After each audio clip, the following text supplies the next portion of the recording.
Assalamualaikum warahmatullahi wabarakatuh. Silakan menyaksikan kedahsyatan dari surat Yasin. Monggo kita saksikan bersama-sama. Langsung saja. Satu kali Imam Safadi meriwayatkan Syekh Ibnu Taimiyah, ya, syekhnya para imam-imam ini, mewiridkan baca Al-Fatihah ba'da subuh menjelang syuruk 40 kali. Nabi pernah buat nggak? Nggak ya? Serius? Nggak tahu atau emang nggak ada? Emang nggak ada kok.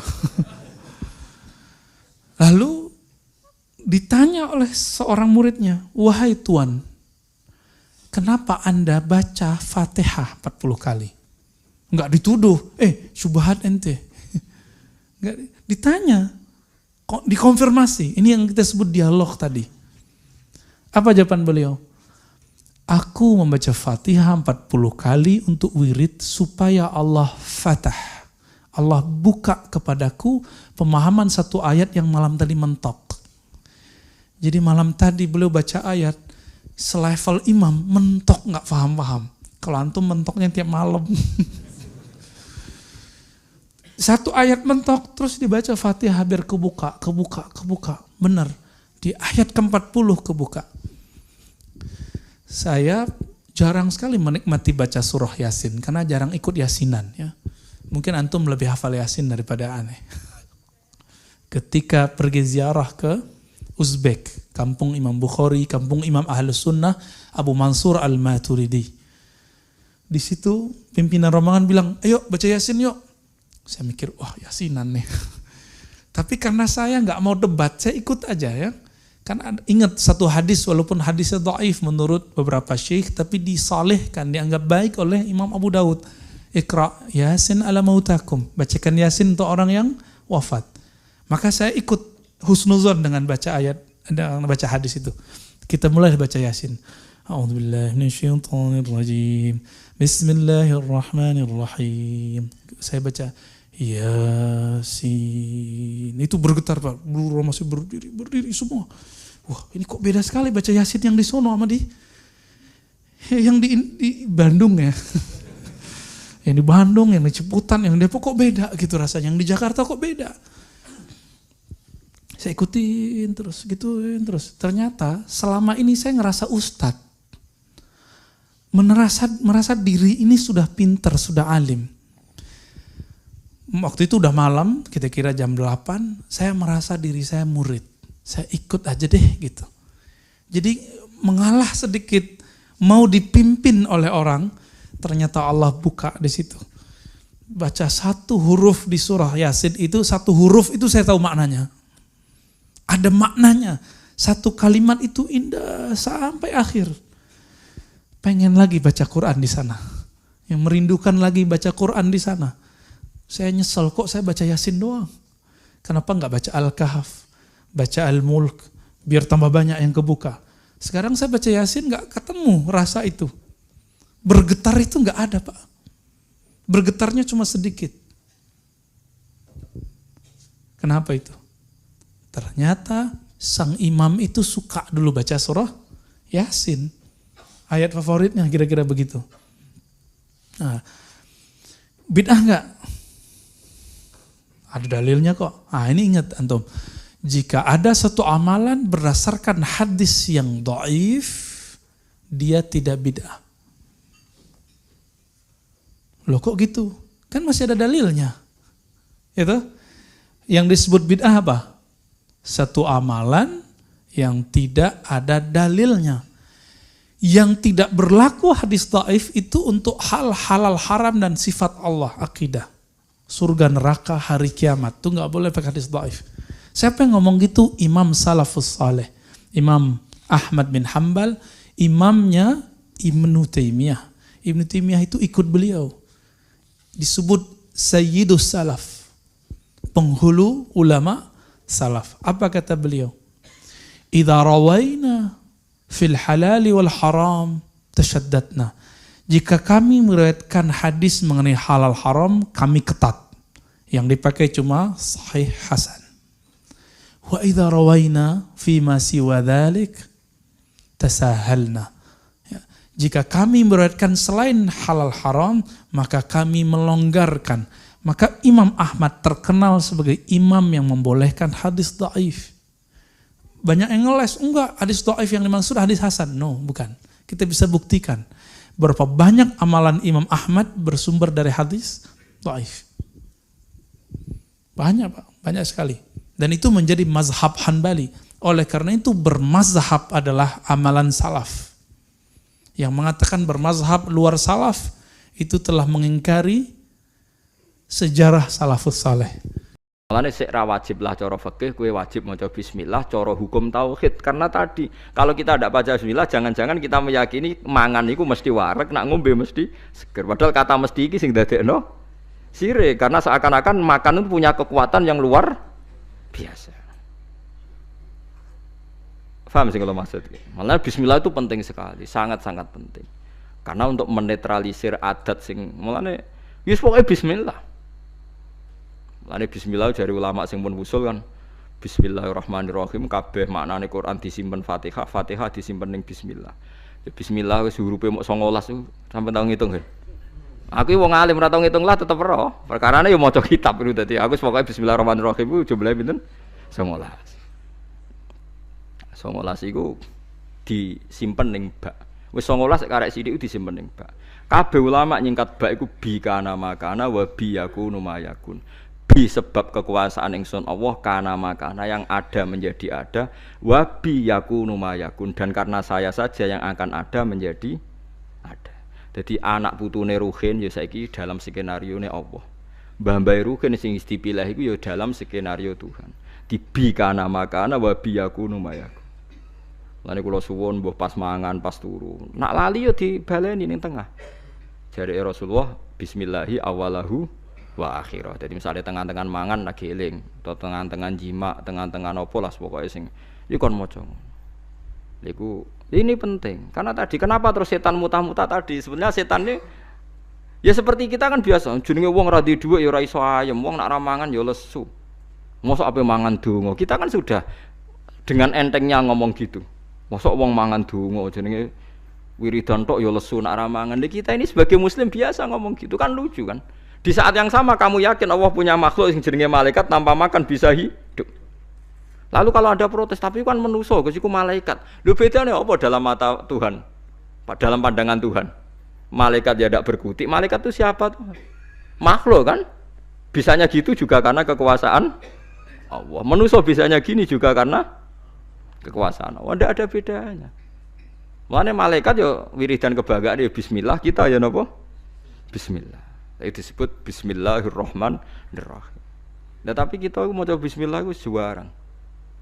Toko mangan wis momone Ruhin barang mangan wis ketok iwak pitik. Wah enak iki cocok sing ngono tok. Bae iku langgananku warunge cocok nak masak ngene. Iya cocok meneh ra bayar.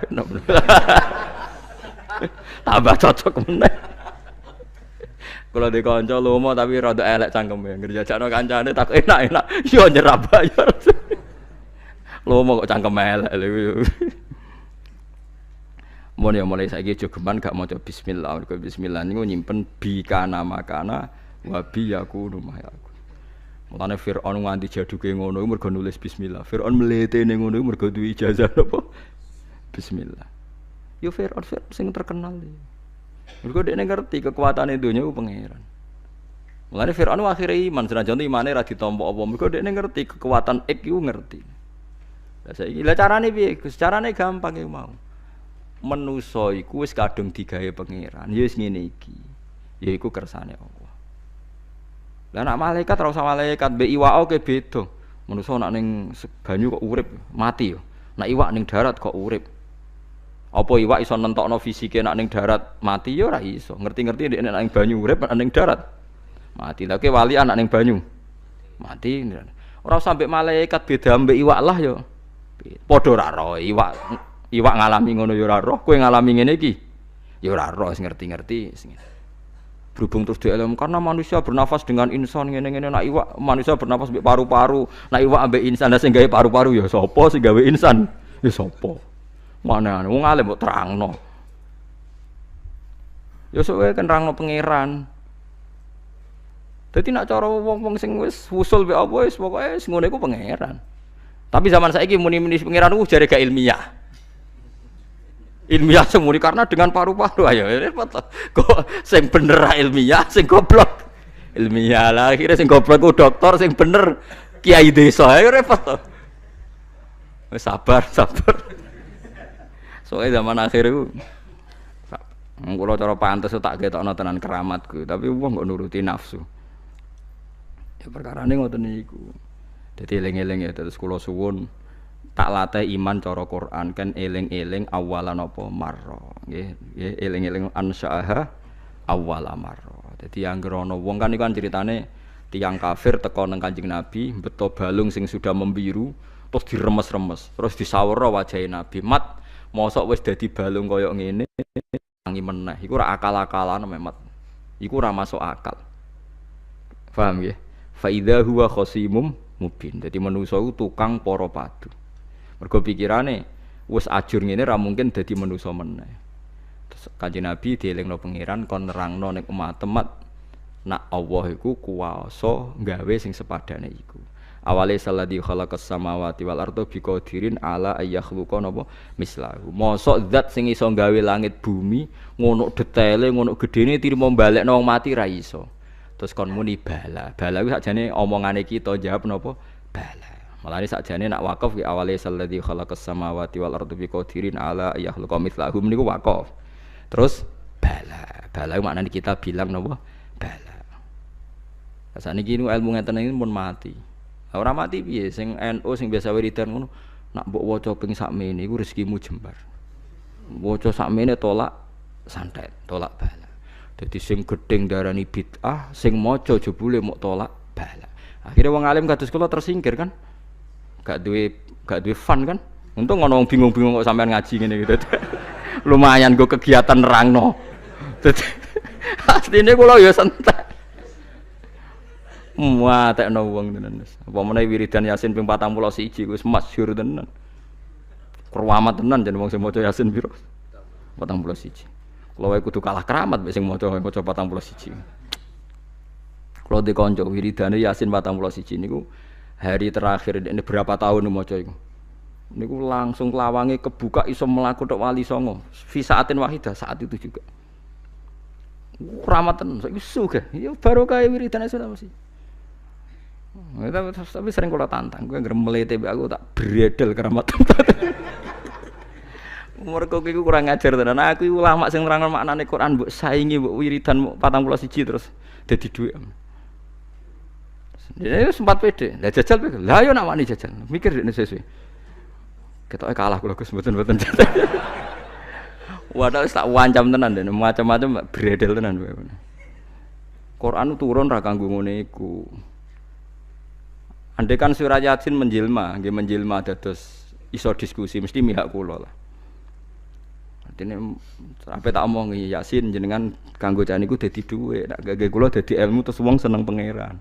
Nah ono bener kowe mesti ngoten kula keyakinan kula malane kula niku dadi.